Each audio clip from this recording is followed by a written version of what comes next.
Toute la semaine, c'est Cédric Bonjour, le chef de la résidence au Val d'Ajol qui nous régale. On s'occupe de la première recette de cette semaine. Il est parti donc sur un crémeux d'asperges avec un nougat. C'est quoi? Brebis? Brebis fuseau lorrain. Voilà, brebis fuseau lorrain. Ah, et une petite huile de... Et une huile de ciboulette. Voilà.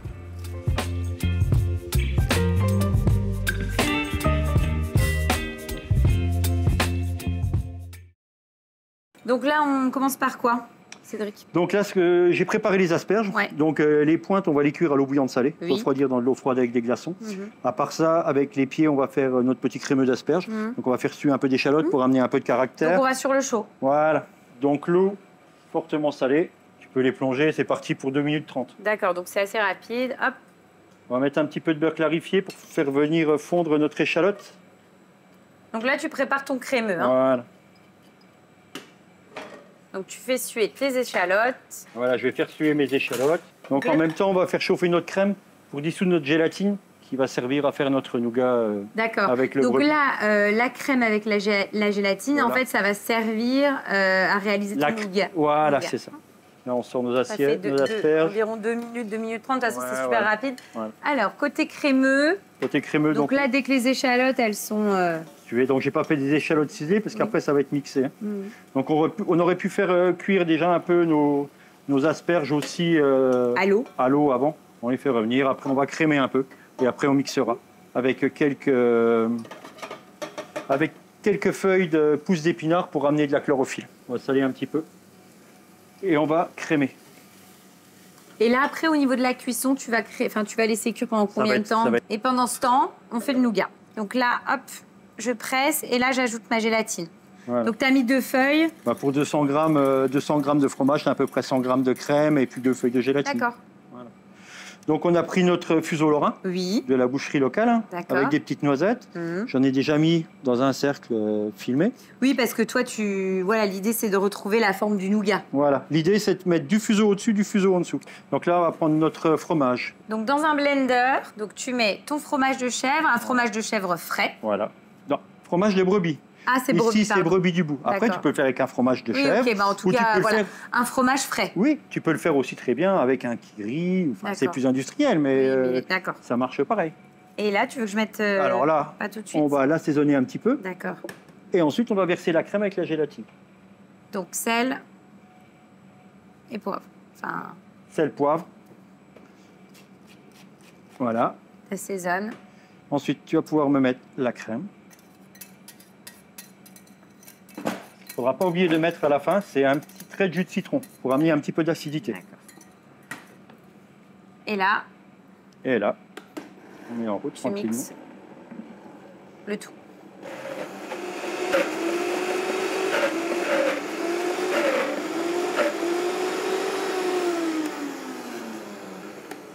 Voilà. Là, c'est bon? Voilà, c'est bon.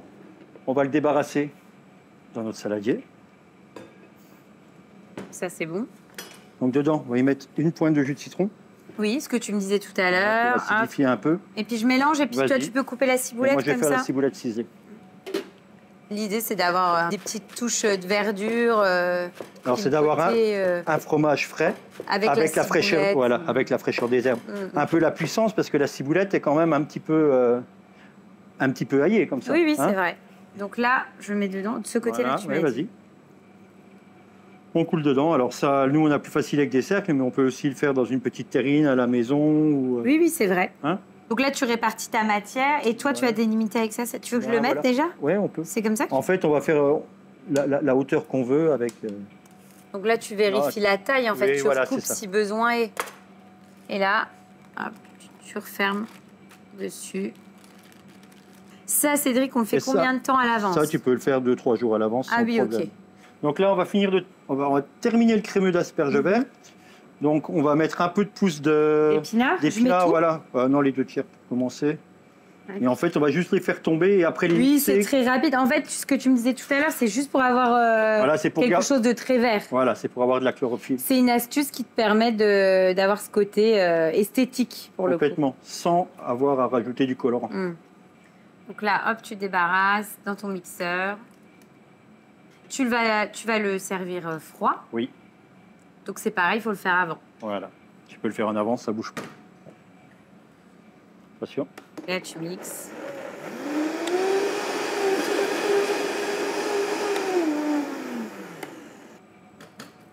Tu auras peut-être besoin de ça. Tu termines de le passer et on a quasiment terminé puisque ton huile de ciboulette est prête. Oui, c'est ça.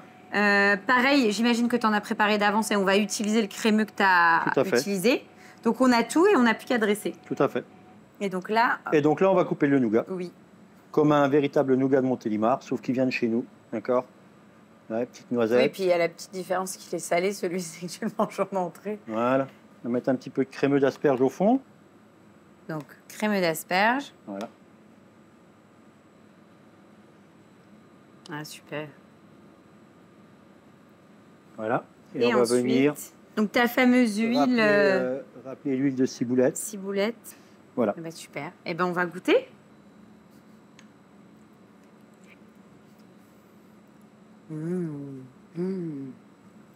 C'est top parce qu'en fait, l'association des deux, t'as le côté fumé du fuseau, qui fonctionne super bien avec le côté crémeux et l'asperge. Le côté lacté du fromage de brebis et l'asperge qui vient. Les trois, en fait, fumé, lacté et le côté, je dirais, asperge, mais aussi avec les petites herbes, c'est top, quoi. C'est top. On fait quoi ensuite? Ensuite, on va faire un carpaccio de saumon de fontaine, donc truite de l'élevage de la pisciculture du Brochin, enfin, omble de fontaine de la pisciculture du Brochin, et on va associer ça avec les pousses d'épicéa. Donc là, on va commencer par faire notre première marinade pour notre poisson. Donc c'est dans un esprit un peu gravlax. Oui, voilà. Donc là, en fait, ça va être pour sortir un peu l'eau du poisson. Donc gros sel. Je mets tout? Non, c'est pas gros sel, c'est sel gris. D'accord. Sel de mer gris, cassonade. Je mets tout. Hein. Oui, on met tout. Okay. Voilà. Une dizaine de baies de genièvre. Voilà. Et puis des pousses d'épicéa que tu as coupé. Que j'ai haché grossièrement. Oui. Donc là, notre saumon de fontaine. Donc il est prêt. Je t'invite à mettre la moitié. D'accord, j'en mets un petit peu. Attends. Voilà. Donc là, j'étale. Voilà, on l'étale comme il faut. En fait, je fais un espèce de petit lit pour mettre notre saumon. Enfin, non, oui, c'est ça, saumon de fontaine. Saumon de fontaine, c'est un omble de fontaine. D'accord. Il vient d'où? Il vient de la pisciculture du Brochin, mon fournisseur officiel. Voilà. Et donc, tu le recouvres. Voilà, et on va le recouvrir. Ça, je le laisse combien de temps? Là, on va laisser une bonne demi-heure. Ah, pas plus? Non. Ça, c'est la première marinade, parce que tu vas voir qu'après, on va faire une deuxième marinade. Grosso modo, ça, il y en a pour une demi-heure. Ok, et après, il y en a à peu près pour 6 heures d'autres. Oui, donc la veille, tu le fais le matin, et hop, tu fais déjà ça une demi-heure, après tu fais l'autre, et puis le lendemain, c'est bon, quoi. Voilà, c'est ça. Donc ça, tu vas le réserver au frais, et à la fin... Voilà, dans une demi-heure, on va enlever le sel. On rince. Voilà, on va le rincer. On va utiliser celui-ci. Et celui-ci, il a déjà été saumuré. Hop, donc ça, on laisse de côté. Ensuite, on va réaliser une deuxième marinade. D'accord. De l'huile d'épicéa. D'accord. Ce sont des pousses d'épicéa. Et j'ai mixé ça avec de l'huile de pépin de raisin qui est à un goût neutre, que je monte à 60-70 degrés. Et on mixe bien et après on filtre.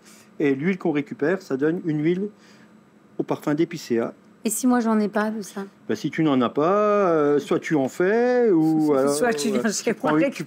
Tu prends une huile d'olive. D'accord, l'huile d'olive, ça marchera bien. Voilà, ça le fera aussi. Et est-ce que je peux prendre une huile d'olive et mettre quand même des petites pousses comme ça pour la parfumer? Tu peux aussi. Ça peut, on peut la parfumer à la limite. Ouais. Ensuite, on va mettre un petit peu de jus de citron vert. Oui. Donc, voilà. Citron vert. Et puis, on va également mettre un petit peu de vinaigre. Je t'invite à mettre un petit coup de vinaigre. Tu me dis stop? Balsamique blanc. Oui, c'est vraiment une vinaigrette. Voilà, c'est bon. Voilà. Donc, je ne vais pas trop la ressaler, même pas du tout. Parce qu'en fait, mon poisson, il sort déjà de la saumure. D'accord? Donc, je vais badigeonner. Donc là, ton saumon de fontaine, tu le badigeonnes. Voilà. Et c'est là que ça va vraiment mariner pendant plusieurs heures. Voilà. Donc, tu m'as dit 6 heures, hein, c'est ça? À peu près 6 heures. Alors après, si tu prends un saumon... Oui, c'est plus épais, quoi. Voilà, c'est beaucoup plus épais. D'accord? Donc voilà, ça on va le filmer, on va l'oublier 6 heures au frigo. Et on va garder notre marinade pour tout à l'heure. Ça marche. Donc du coup, celui-ci a été mariné 6 heures. D'accord, t'en avais préparé d'avance. Voilà. Et maintenant, ce qu'on va faire, on va légèrement le snacker comme un petit tataki. Tu vas quand même le cuire. Voilà. Alors, on va pas le cuire, on va lui faire une légère coloration recto verso. Voilà. Donc on passe sur le chaud. Avant de le trancher. Donc là, tu prends une poêle, tu la fais chauffer. Donc du coup, là, on va prendre une bonne poêle du terroir, comme les produits qu'on a. Hein.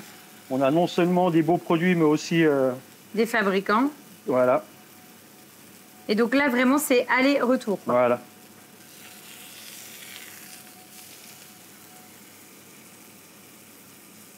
Pourquoi tu passes par l'étape cuisson quand même? Tu n'aurais pas pu le servir comme ça? Tu peux faire comme tu veux. D'accord. J'avais envie de le faire comme ça. Ok, mais on peut le servir comme Mais on peut le servir tel quel. Allez, on va préparer notre petite salade avec les pousses d'épinards. Voilà. Bon, il y en a largement assez. Donc là, on va juste un tout petit peu les saler et puis mettre la vinaigrette dedans. Donc la vinaigrette qu'on a gardée, j'en mets une petite cuillère. Voilà, c'est bon. Et hop, on mélange. Voilà. On est vraiment sur une entrée fraîcheur.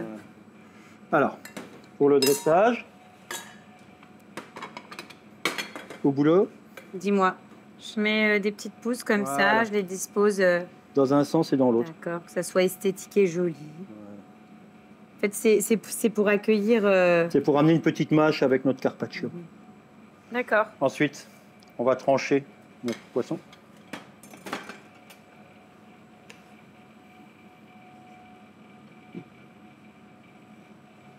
Allez, je te laisse. Bah, tu peux le trancher, puis si tu veux, je le positionne. Allez. Super. Et donc, en fait, tu le mets comme ça te va, là? Parfait.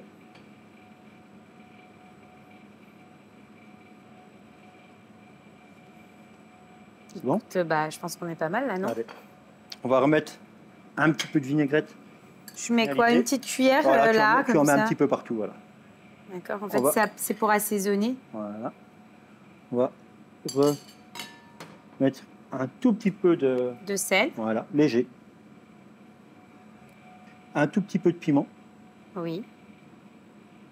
Donc là, on l'assaisonne. Voilà. Donc là, on met des petites pousses. Voilà, on va mettre des petites pousses. Alors là, on a des petites pensées sauvages. Puis on a des petites pousses d'oxalis bronze, tu vois. Voilà, et puis de l'oxalis vert sauvage. Voilà. Ouais, l'idée, c'est vraiment de décorer. Ah, il y a des groseilles aussi, voilà. Tu vas le mettre dessus? Voilà, macro-groseilles, on va enlever les petites... Tu veux que je mette plutôt des groseilles comme ça, ici et là, pas la petite grappe? En fait, après, là, c'est vraiment de la petite déco, mais qui va quand même... C'est de la petite finition. Apporter, pour le coup, son lot de surprises et d'assaisonnement à ton carpaccio. On y va, on goûte? Allez.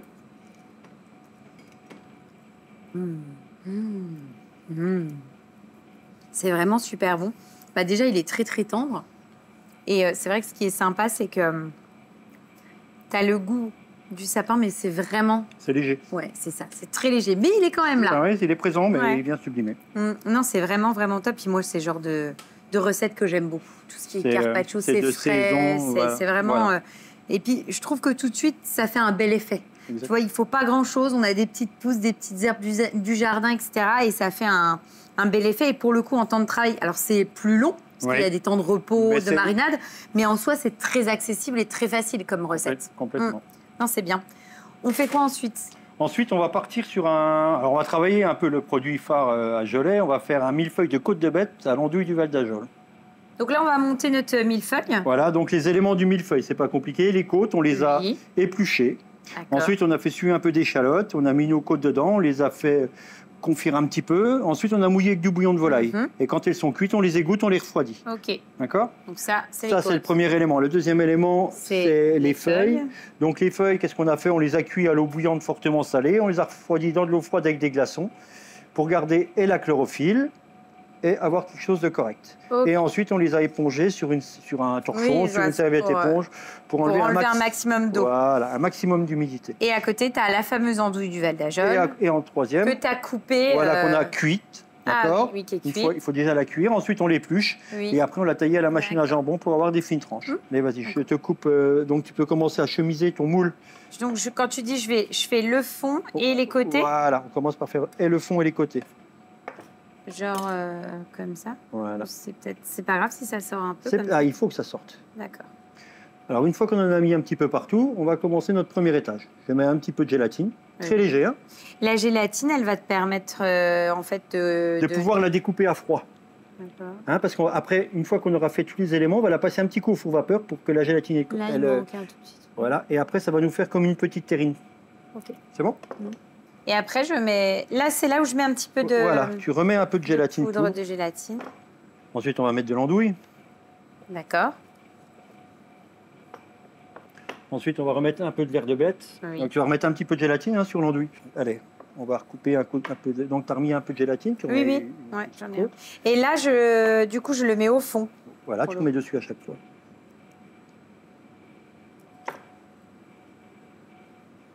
Oui, et en fait, tu fais ton montage comme ça. C'est pour ça qu'on appelle ça un millefeuille. Okay.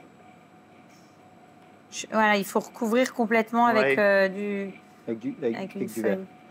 Donc là, on termine. Du coup, on va bien refilmer l'ensemble. Oui. Tu refilmes parce que c'est quoi? C'est une cuisson vapeur? Enfin, c'est... Oui, voilà, exactement. La cuisson, ça va être juste une petite étape chaude pour permettre à la gélatine de coller et à l'andouille de diffuser un peu, puisque c'est notre fabuleuse spécialité ajolaise qui va donner le goût à ce petit millefeuille. Voilà. D'accord? Donc là, c'est bon, on enfourne. Voilà, on va le mettre. Combien de temps? On va mettre à peu près 10 minutes à 100 degrés en vapeur. Ça marche. Voilà, ou dans un couscoussier pas trop chaud. C'est juste pour que les éléments chauds avec la gélatine collent. Pendant ce temps, on fait notre vinaigrette. Pendant ce temps, on va faire notre vinaigrette. Voilà, donc j'ai gardé des chutes de... Ah, tu vas en mettre dans ta vinaigrette? Oui. L'andouille, elle est tellement bonne qu'on en met partout, nous. À la naissance, c'est une vraie recette du Val d'Ajol. Attends. Il y en a partout. Faut être fier de ses origines. C'est vrai, t'as raison. Il y en a dans le millefeuille, dans la vinaigrette. Partout. Tu sais, au Val d'Ajol, on en met même dans le biberon. Alors, on va faire une petite vinaigrette avec de l'huile de noisette. Tiens. Voilà. Et un peu de vinaigre de Milfort. Une cuillère de Milfort. Hop. Un petit peu de sel. Un petit peu de poivre. Un petit peu de moutarde à l'ancienne. Voilà. De moutarde. Et de l'huile de noisette. On va rester dans le thème.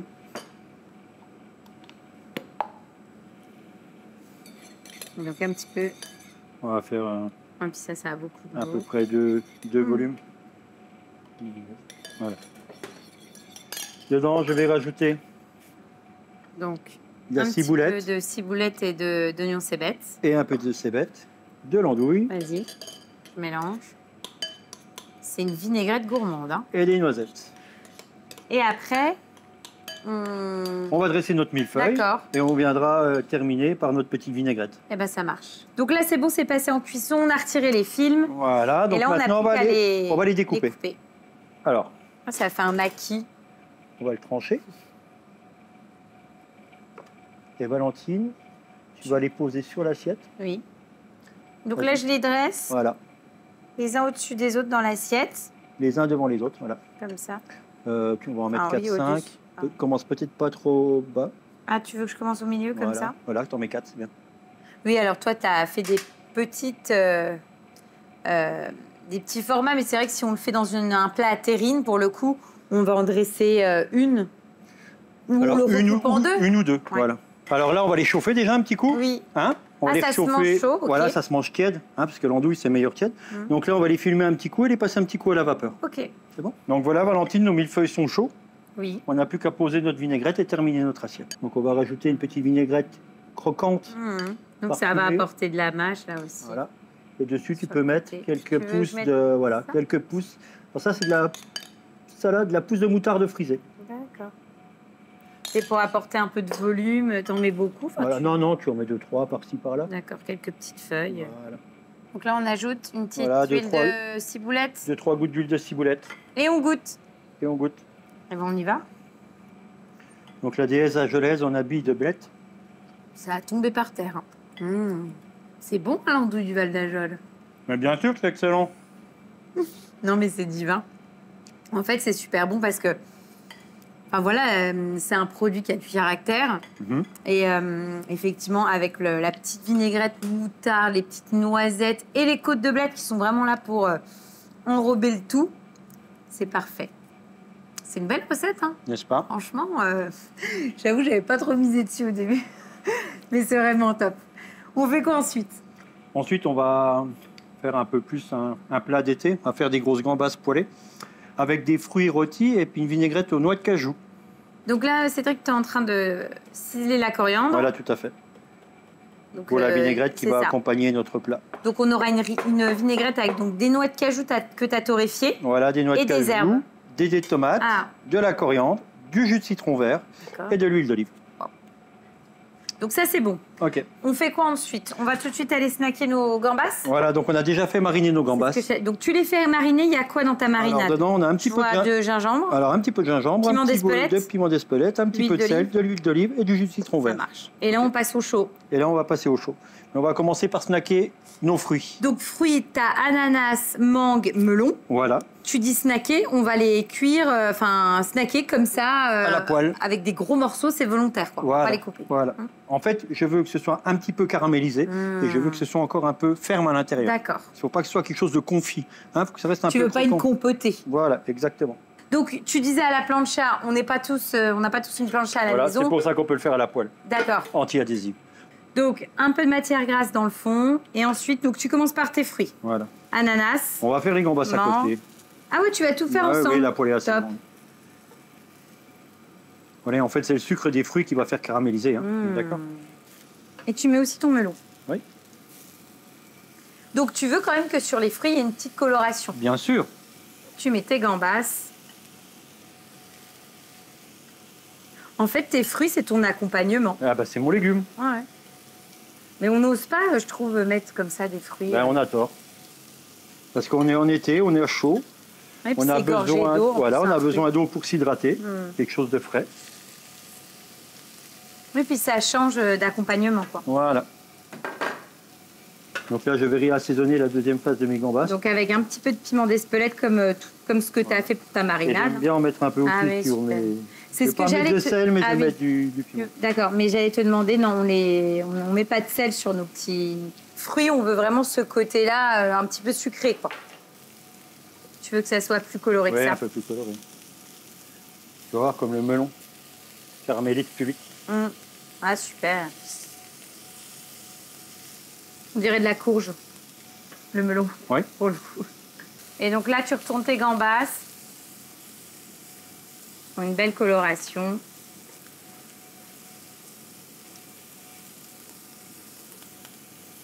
Et voilà. Et là, on va faire une légère coloration. Et après, c'est bon. Donc en plus, c'est une recette très rapide. Bah, c'est très rapide, c'est très simple. Tu as tout qui est prêt. Tu peux même snacker légèrement ce que tu veux et passer au four 30 secondes et puis envoyer. Je t'ai pas demandé tout à l'heure, tes gambas, tu les avais marinées longtemps? Au minimum une demi-heure. D'accord. Voilà. Oui, je les prépare et au moment où les convives sont à table, hop, voilà. Exactement. Donc là, c'est bon. En fait, on a la petite vinaigrette à réaliser. Voilà. Et après, on dresse. Complètement. Donc pour notre vinaigrette, donc un jus de citron vert, enfin un demi. Je sais pas si tu vas tout mettre.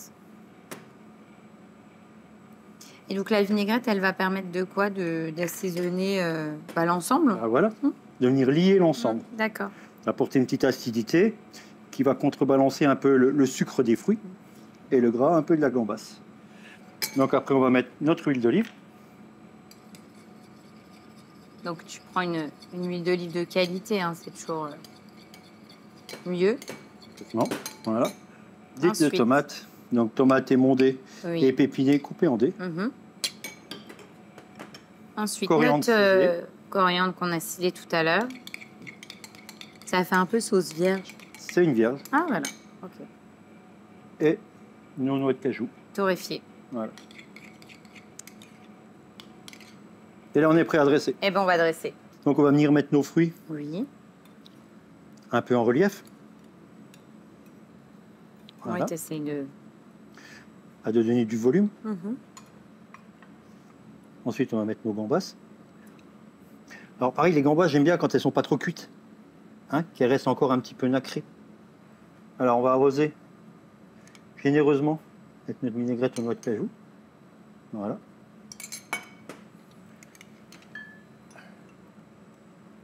Et on va terminer notre plat avec un petit peu de nectar de griotine. Et notre balsamique local. Et tu rajoutes quoi après? Là, c'est des petites pousses de coriandre. Ah, oui. Petites pousses de coriandre. Et voilà. Et voilà. Et bon, on y va, voir ce que ça donne.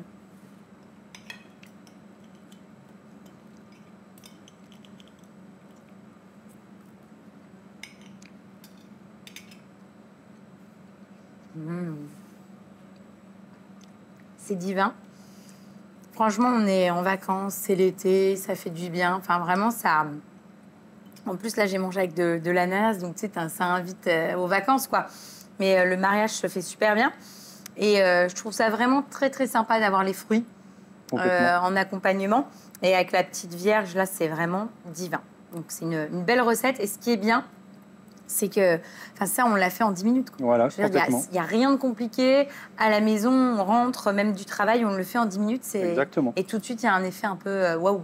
Complètement. C'est très beau. On va terminer avec un dessert. Oui, on va faire une soupe de cerises au sureau, parce qu'on est encore en plein dans la saison du sureau. Donc, une soupe de cerises au sureau avec un blanc mangé. Donc là, Cédric, on a les 2 appareils pour faire le blanc mangé. Oui. Donc d'un côté, tu as quoi? C'est fromage blanc et sucre. Donc on a le fromage blanc de Madeleine. OK. Hein, voilà, et on a mis du sucre à l'intérieur. Une productrice du coin. Voilà, qui est une agricultrice qui nous fait nos fromages et notre faisselle. Ça marche. Et là, donc on a de la crème montée. Là, on a de la crème montée. Et là, on a un peu de crème avec la feuille de gélatine. OK. Donc là, je verse la crème avec la gélatine dans ton fromage blanc. Voilà. C'est ça. Et ensuite, tu vas pouvoir m'incorporer la crème délicatement. D'accord, tu me dis. Vas-y. Pour toi. Ouais. Hop, donc une crème pas trop ferme. Hein. Progressivement, on y va. Tu me dis quand c'est bon. Vas-y, vas-y. Et donc le blanc mangé, on le prépare en amont parce que ça a besoin de prendre, forcément.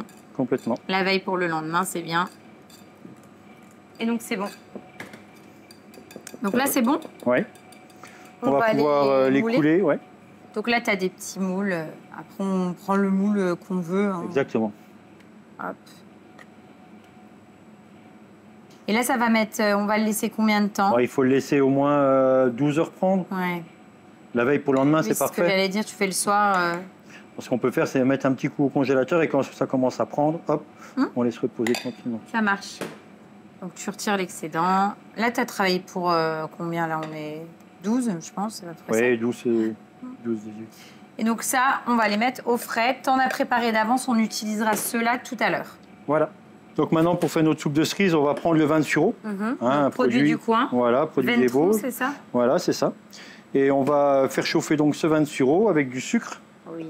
Voilà. Là, en fait, tu vas faire ta soupe de cerises. On va faire notre sirop, en fait, si tu veux bien. Voilà. Donc sucre. Sucre, vin de sureau, un tout petit peu d'eau. Oui. Voilà. Et on va mettre un zeste de citron jaune. D'accord. Tu zestes. On va faire bouillir et ensuite on va mettre ça sur nos cerises. D'accord. C'est pareil, ça tu me conseilles de le préparer en amont pour que ça soit bien frais. Complètement. Puis que les cerises et le sirop marinent, on va dire ça comme ça, quoi. Voilà. Donc là on va sur le chaud. Enfin, on va le faire bouillir. Donc là, il faut simplement le monter en température pour que le sucre puisse fondre, tout simplement. Fondre et puis que les arômes puissent se mélanger. Et ensuite, on mettra nos cerises dedans. Et c'est la chaleur du sirop qui va compoter un petit peu, enfin qui va faire cuire un petit peu les cerises. Donc là, c'est bon. Et donc, tu vas plonger tes cerises que tu as dénoyautées tout simplement dedans. Et comme tu me disais, donc là, elles vont un peu cuire. Voilà, là, c'est pas la peine de les faire recuire. Hein. Donc ça, après, on va le réserver au frais. Oui. Pour que ça soit bien, bien froid. Voilà. Toi, t'en as préparé d'avance, ça donne ça. Voilà. Et on va utiliser celle-ci. Voilà. Donc là, on va dresser. Allez. Alors, tu nous mets un petit peu donc de cerises au fond. De cerises avec le sirop. Un petit peu de sirop. Donc le sirop qui est parfumé au sureau. Tu mets un petit peu de fleurs. Ça fait très japonisant, tu sais. C'est beau. Le contraste et tout. Un petit sablé. Un petit sablé. Au-dessus, on va poser notre blanc mangé. Oui. Ensuite, on récupère notre blanc mangé. Dedans, on va mettre un petit peu de coulis de cerises mixées. Ouais. Donc ça, c'est un coulis que tu as réalisé donc quoi, avec les cerises. J'ai pris les cerises et j'ai pris le sirop au sureau. D'accord, tout simplement. Voilà. Mixé. Un petit peu de pistache. Voilà. Ça. Et on va finir par une petite crème glacée vanille et au sureau. Ah bah super.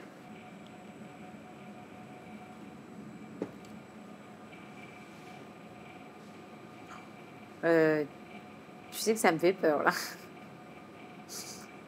Ah non, ça tient.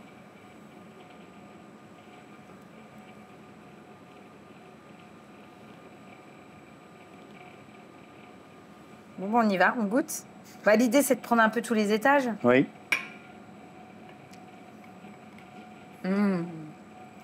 C'est trop bon. C'est trop bon parce que c'est vrai que moi, j'adore les cerises. Mais avec le petit vin là au sureau, c'est excellent. Ça a vraiment parfumé pour le coup le sirop, au lieu de faire un sirop classique. Et puis tu as le côté lacté là qui se marie super bien. Du blanc manger, le croustillant du sablé. Ouais, c'est ça, le sablé, c'est vraiment la petite touche bonus. C'est vraiment top. C'est frais, mais ça reste en même temps gourmand. Et pour un dessert, c'est ce qu'on recherche. Donc, parfait. Bah, écoute, merci beaucoup Cédric. Comme d'habitude, on a passé un bon moment. À chaque fois qu'on vient, voilà, ce qui est top, c'est que tu nous proposes des recettes assez faciles, rapides et surtout de saison et avec des produits locaux. Tout à fait. Ça fait, c'est toute l'identité de la maison et donc voilà, bah, à l'année prochaine. Merci à vous, à l'année prochaine.